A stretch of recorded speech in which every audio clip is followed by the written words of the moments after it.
Thank you very much. As you can see, this is my topic, and basically the things I'll cover will be this.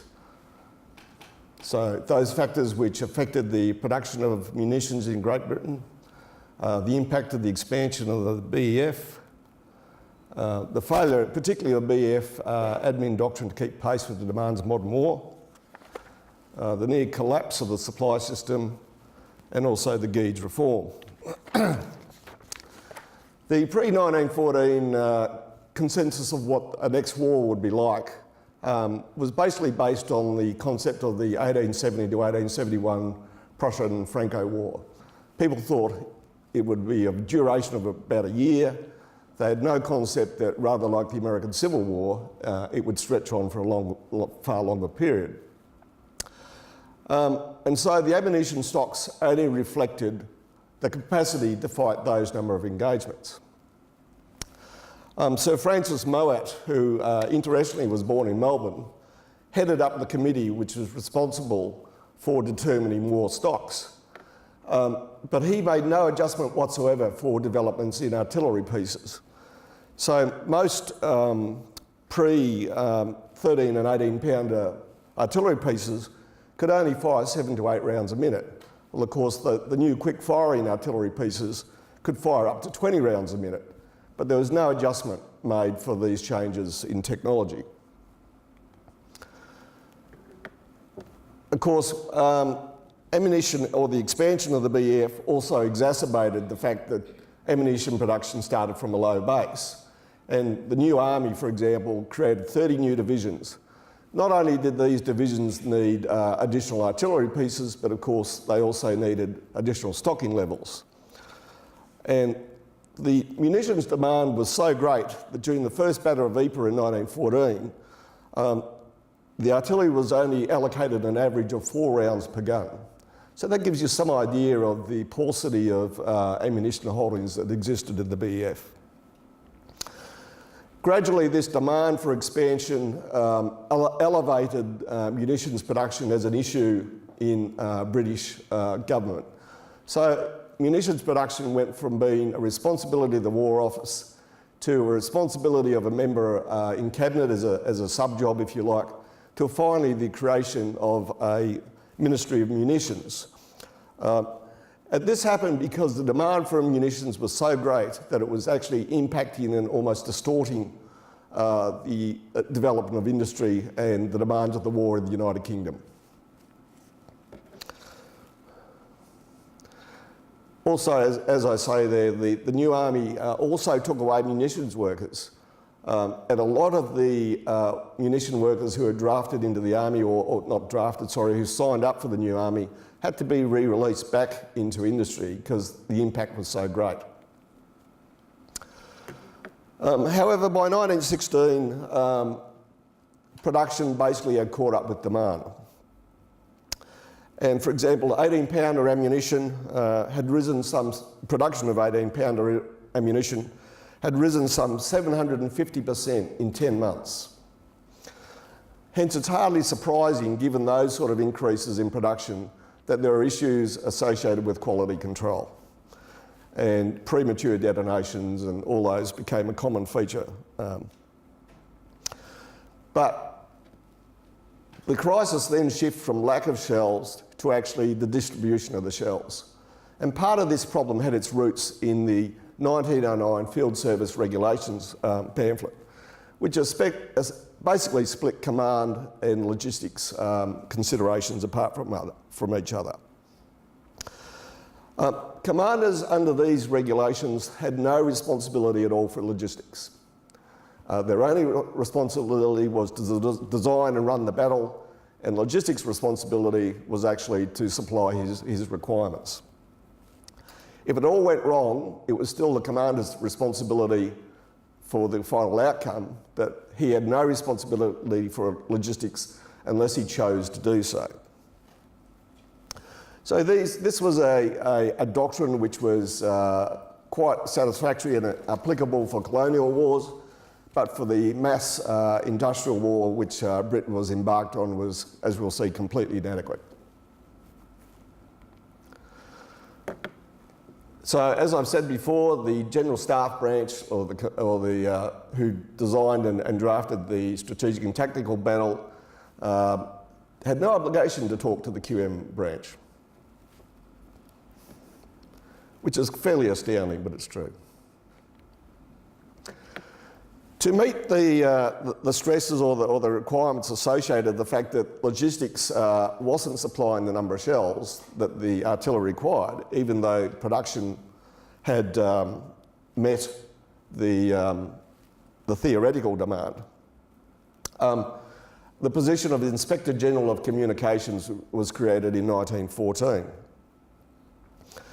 And basically, the Inspector General was responsible for logistics from the railhead back in the ports of France to the forward unit. And this, if you like, relieved the QMG, or the Quartermaster General, of that responsibility. Though surprisingly, the IGC was not on Hague staff. He was an adjunct. So the relationship between the QMG and the IGC was never clarified. It worked, surprisingly, because of the professionalism and, if you like, the small nature of the BEF at that stage. So the officers made it work, even though doctrinally and institutionally it was a bit of a mess. The other innovation at this time was the introduction of divisional packs. So the British Army, like most armies of the time, the demand system was based on the fact that someone at the unit would require something, they'd write a demand and it'd go back to the supplying unit. Well, of course, such was the quantity of ammunition required that this system was far too cumbersome. So a system of divisional packs was introduced, where basically the division was force-fed not only a quota of artillery shells, but also a quota of defence stores and rations and everything else that it required. To give you some idea of the increase of demand, look at the numbers required for the Battle of Nouvelle-Chapelle in 1915, when 1,500 tonnes of ammunition was sufficient for the whole BEF for that battle. By mid-1917, a division required that amount. I mean, it's just significant growth in demand. Because of this increase in demand, by mid-1916, the number of trains or train loads required to shift ammunition had expanded exponentially. And basically, ammunition constituted approximately 50% of all stores being moved on the Western Front towards BEF. The other important thing that was occurring was the increased demand for heavy artillery shells. Heavy artillery, as we know, was far more effective at destroying disruptive German fortifications. Not only was it a larger shell, but also it had high explosive filling, which at that stage, most 18-pounder shells were still shrapnel. And of course, while this was fine, the demand for heavy artillery actually posed a far greater handling and logistic impost. So as I've said there, while 18-pounder shells or 1 million 18-pounder shells could be moved by 25 trains, 1 million 60-pounder shells required 70 trains. Part of the solution, of course, was moving these huge and heavy quantities of stores by standard gauge rail. And it was fortunate that both France and Britain were both on standard gauge. So British rail assets could be used on French lines. And here we have an example of that.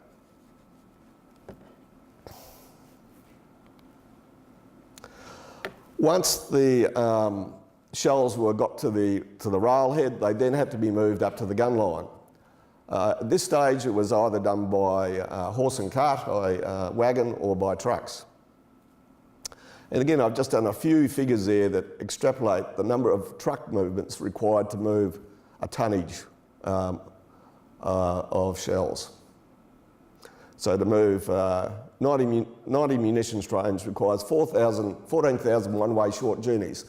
And most of these journeys were very short because the further the truck went, the more likely it was to suffer some sort of collapse or mechanical failure. So there were definite limitations, even once the shells could be moved to a railhead. And so here's how typically most shells were being moved: motor transport and/or wagons. The French, who were operating the rail system, which supported all these ammunition movements, was overstressed. It was overstressed for a whole range of reasons, but primarily, of course, as Roger's already said, it was trying to fight and support the Battle of Verdun. And so there was becoming a complete breakdown in the ability of the rail network to clear ports. Ammunitions would come into the ports and it was just stockpiling on the docks. And ships would have to wait because they couldn't unload, trains couldn't move them fast enough, and you get the general picture. Even the logistics system itself, which was moving the shells from the railheads, has its own logistics liability. And here's an example of a mechanic's repairing a vehicle. So it's not a zero-sum game. There was recognition of the fact that more resources were required to support and maintain the lines of communications. And in March 1916, the War Office created the Labour Corps. And interestingly, there's something like 50,000 Chinese labourers working on the Western Front. However, even though the Chinese weren't conscripted into the front lines, a lot of the logistics specialists and staff were.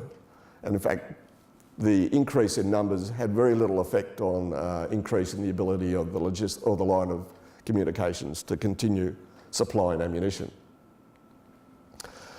The impact of these shortages was that it retarded the development of artillery doctrine.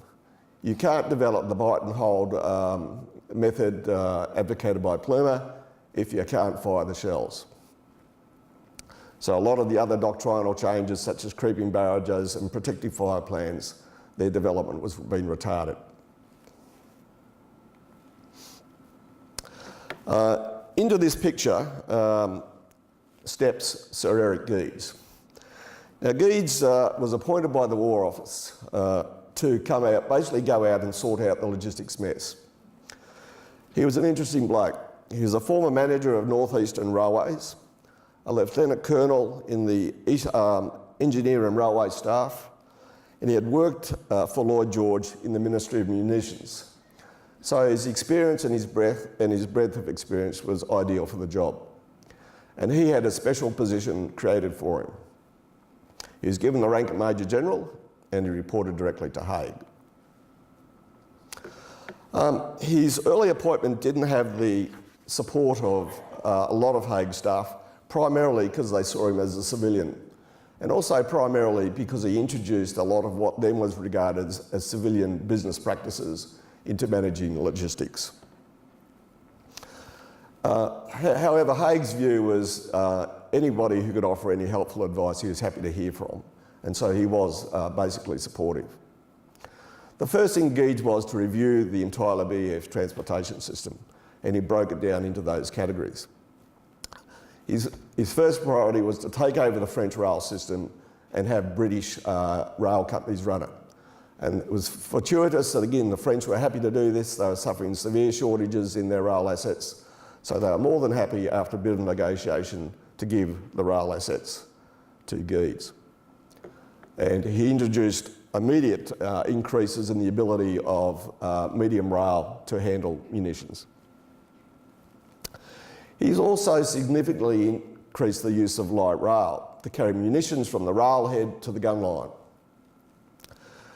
This was happening already, but he expanded it and he basically intensified the doctrinal importance of this. And there you have an American design engine or light rail carting goods. A light rail repair shop.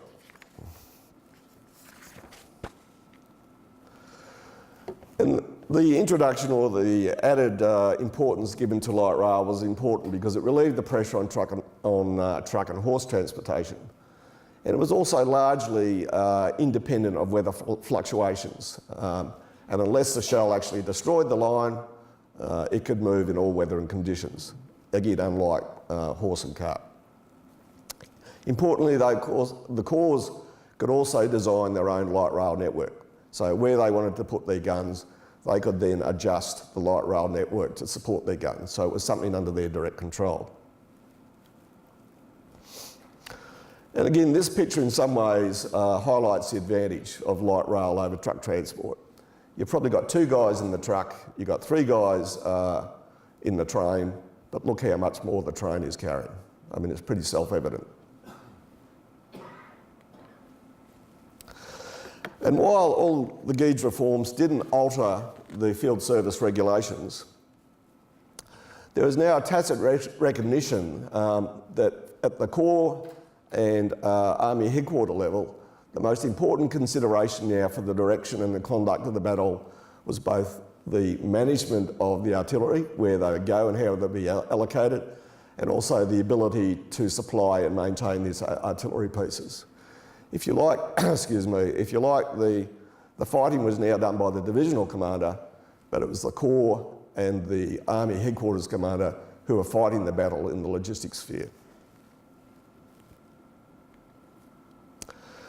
By the 1917, Geddes reforms had been so significant that Haig, instead of being limited to one campaign, i.e. the Somme in 1916, by 1917, he was able to launch 4 major offensives.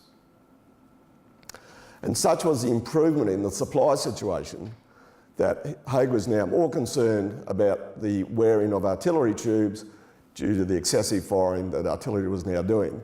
In fact, he issued edicts or directives that those units in quiet sectors of the front would limit their number of firing shells in order to save the artillery tube life. So, what are the conclusions? I mean, the first one is pretty fundamental. If you start from a low industrial base and you have a high demand for artillery shells, then it's going to take time to develop that base. And in particular, because you do so, invariably you'll have quality control issues.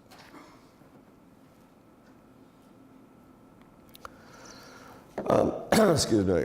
The administrative constraints of the field service regulations nearly brought the whole supply system to a collapse, which really highlights the fact that poor logistics doctrine is just as likely to cause an impact or a shortage of whatever material you are, as opposed to the actual shortage of the item itself. And also, not only do you need a good supply of the actual item, or in this case munitions, but you also need a good logistics doctrine to support the movement of that supply. And of course, plans where the ops staff don't talk to the log staff and just assume that their plan will be supported are almost invariably going to have a hard time. That's pretty obvious too.